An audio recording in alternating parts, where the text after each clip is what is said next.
ကုတိနာယုံဖျားဝင်းသို့ဝင်သွားလျင်ရှေးအောင်အပြည့်စီအစောဦးများပြန်ကျဲစုပုံနေတဲ့အလဲမှာ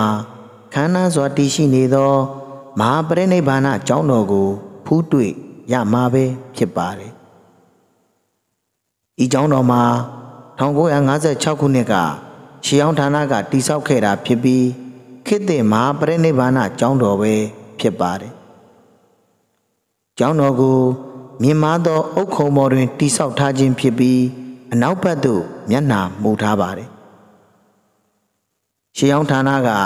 ဤနေရာ၌ရှိတဲ့မဟာပရိနိဗ္ဗာန်ကျောင်းတော်ဟောင်းကိုတူးဖော်တဲ့အခါထိုကျောင်းတော်ဟောင်းတွင်ရှေးလျားသောအခန်းကြီးတစ်ခန်းပါရှိပြီးခေတ်သစ်မဟာပရိနိဗ္ဗာန်ကျောင်းတော်ကဲ့သို့ပင်အနောက်ဘက်သို့မျက်နှာမူထားကြောင်းသိရှိရပါတယ်။ခေတ်သစ်ကျောင်းတော်ထဲတွင်မြတ်ဗုဒ္ဓပရိနိဗ္ဗာန်ပြုနေတော်မူဟန်မဟာပရိနိဗ္ဗာန်ရုပ်ပွားတော်ကြီးတဆူကိန်းဝတ်တော်မူလျက်ရှိပါတယ်။ထိုရုပ်ပွားတော်မှာမြောက်ဘက်သို့ဥကောင်းပြုလျက်လက်ရဘက်တစောင်းဖြင့်လဲလျောင်းတော်မူနေတာပဲဖြစ်ပါတယ်။ညာဘက်လက်ကိုဥကောင်းအောက်တွင်ထားပြီးဘယ်ဘက်လက်ကိုပေါင်းပေါ်၌တင်ထားတဲ့ပုံသဏ္ဍာန်လည်းပဲဖြစ်ပါတယ်။ထိုရုပ်ပွားတော်မြတ်ကိန်းဝတ်တော်မူလျက်ရှိတဲ့အောက်ခံပလင်ခုံတွင်ဂလိုင်းငယ်၃ခုပါရှိပြီးရင်း၌ရုပ်ထုငယ်တစ်ခုစီပါရှိပါတယ်။ဘယ်ဘက်ရုပ်ထုမှာသပင်းရှည်နဲ့ပူဆွေးတော့ကရောက်နေတဲ့အမျိုးသမီးပုံဖြစ်ပါတယ်။ရင်းရုပ်ထုမှာမြတ်ဗုဒ္ဓပရိနိဗ္ဗာန်ဆံတော်မူသွားသောကြောင့်မန္လမင်းသားမင်းသမီးတို့ကတောကယောက်ျားပုံကိုစားပြုထားခြင်းပဲဖြစ်ပါတယ်။ညာဘက်ပုံမှာညာဘက်လက်ကိုဥကောင်းပေါ်၌တင်ပြီးတောကရောက်နေတဲ့ယဟန်တော်ပုံပဲဖြစ်ပါတယ်။ထိုရုပ်ထုမှာထိုအချိန်ကအရှင်အာနန္ဒာကဲ့သို့သောသောတာပန်အဆင့်သာရှိသေးသည့်ပုဂ္ဂိုလ်များနှင့်တာမန်ပုရုဇဉ်ယဟန်တော်များ၏ပူဆွေးတောကရောက်နေကြပုံကိုစားပြုထားခြင်းပဲဖြစ်ပါတယ်။အလဲတဲ့တဲ့ပုံဟာတရားရှုမှတ်နေသောယဟန်တော်ပုံပဲဖြစ်ပါတယ်။ထိုချိန်ကအရှင်နုရုဒ္ဓမထေကဲ့သို့ယဟန္တာပုဂ္ဂိုလ်များနှင့်အခြားသောတဂါရကံအနာဂံယဟန်တော်များကသိခြင်းသဘောတရားကိုတံဝေကဉာဏ်ဖြင့်ဆင်းရှင်းစုမှတ်နေကြပုံကိုစားပြုထားခြင်းပဲဖြစ်ပါတယ်။ဤမှာပရိနိဗ္ဗာန်ဗုဒ္ဓရုပ်ပွားတော်ဟာဥကောင်းတော်မှခြေပွားတော်တိုင်အောင်ပေ20ရှိပါတယ်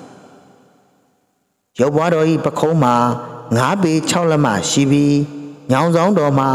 အလျား23ပေ9လက်မနဲ့အနမ်း2ပေ1လက်မရှိပါတယ်။ရုပ်ပွားတော်ကြီးကိုနီကျဲကျဲသဲကြောက်ဖြင့်ထုလုပ်ပူဇော်ထားခြင်းပဲဖြစ်ပါတယ်။မဟာပရိနိဗ္ဗာန်ရုပ်ပွားတော်ကြီးမှာအထူးပင်လက်ရာပြောင်မြောက်သောရုပ်ပွားတော်ကြီးဖြစ်ပြီးဥကောင်းတော်၏အနေထားမှာဘဝဇတ်သိမ်းချုပ်ငြိမ်း၍ပရိနိဗ္ဗာန်ဝန်ဆံတော်မူသည့်ပုံပေါ်လွင်ထင်ရှားလှပါတယ်။မြတ်ဗုဒ္ဓ၏ဘဝတသက်တာတွင်ရူပကာယတော်အလွန်တင့်တယ်တပ်ပေတော်မူသောနေ့နှစ်နေ့ရှိခဲ့ပါတယ်။ထိုနေ့တို့မှာဗဗ္ဗညုတရွှေဉာဏ်တော်ကိုရရှိ၍ဖျားဖြစ်တော်မူတဲ့နေ့နဲ့ခန္ဓာပရိနိဗ္ဗာန်ဝန်ဆံချုပ်ငြိမ်းဇတ်သိမ်းတော်မူတဲ့နေ့တို့ပဲဖြစ်ပါတယ်။အေဒီ9ရာစုကတရုတ်ယဟန်တော်ဟူရင်ဇံဖျားဘူးရောက်ရှိလာခဲ့စဉ်ကဤမှာပရိနိဗ္ဗာန်ဆင်းရဲတော်ကြီးကိုဖူးတွေ့ခဲ့ရသည်ဟုဆိုထားပါတယ်။တို့ရာတွင်ဗုဒ္ဓဘာသာကိုမကြည်ညိုသူတို့၏ခေတ်အလှည့်အပြောင်းကာလတွင်ဤရုပ်ပွားတော်ကြီးဟာမြေကြီးအောက်၌ခိုအောင်ကိန်းဝတ်တော်မူခဲ့ရပုံပေါ်ပါတယ်။1868ခုနှစ်၌ကျောက်စာဝန်ကင်းငန်၏ညွှန်ကြားမှုဖြင့်မစ္စတာအေစီကလိုင်းနှင့်အဖွဲ့ကမဟာပရိနိဗ္ဗာန်ကျောင်းတော်ကိုဒုဖော်စဉ်ကတစစီကျိုးပဲ့ပြန်ကျဲနေသောဤစင်းတုတော်ကိုတွေ့ရှိပြီးပြန်လဲဆက်ပြုပြင်မုံမှန်ထားခဲ့ကြတာပဲဖြစ်ပါတယ်။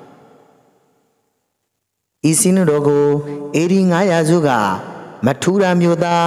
ပိတုကပညာရှင်ဘီနဆိုသူက ထုလို့ပူဇော်ခဲ့ပြီး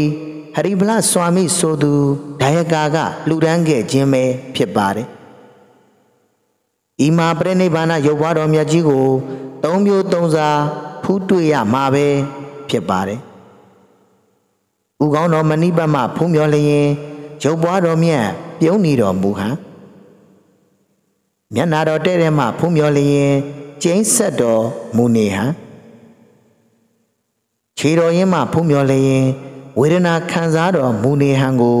အတီးအတီးဖူးတွေ့ရမှာပဲဖြစ်ပါတယ်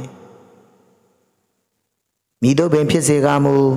ဤရုပ်ဘွားတော်မြတ်ကြီးကိုစတင်ဖုံးမြော်ရသူတို့အနက်အချို့အလွမ်းတက်ခံရှိသူများဟာရင်မှာတလိုက်လိုက်တက်ကဝမ်းနဲ့ပူဆွေးတက်ကြပါတယ်မြတ်ဗုဒ္ဓပရိနိဗ္ဗာန်ဝန်ဆံတော်မူကားစပူပူနွေးနွေးအချိန်ကိုလွမ်းစော့တရိယာမိတက်ကြပြီးဝမ်းနဲ့ပူဆွေးရခြင်းပဲဖြစ်ပါတယ်မြတ်ဗုဒ္ဓနောက်ဆုံးမိန့်မှာတော်မူခဲ့တဲ့ဟန္တဒါနိဘိက္ခဝေအာမန္တယာမိဝောဝယဓမ္မသင်္ခါရအပမဒေနသမ္မာဒေတာဒေသနာတော်အတိုင်းအရာအလုံးတို့ဟာပြိုကွဲပျက်စီးတတ်ခြင်းသဘောရှိ၏အာရောစေရန်ဉာဏ်တော်စေရန်တို့နှင့်ပြည့်စုံတော်မူတဲ့ဖျားရှင်သည်ပင်လျင်ပရိနိဗ္ဗာန်ဝန်ဆံခြုံငိမ့်ဇတ်သိမ်းရခြင်းဆိုသည့်သင်္ခါရသဘောတရားကိုမလွန်ဆန်နိုင်လျင်အခြားသောပုဂ္ဂိုလ်များမှာအဘယ်သို့ဆိုးဝေးရာရှိပါမည်နည်း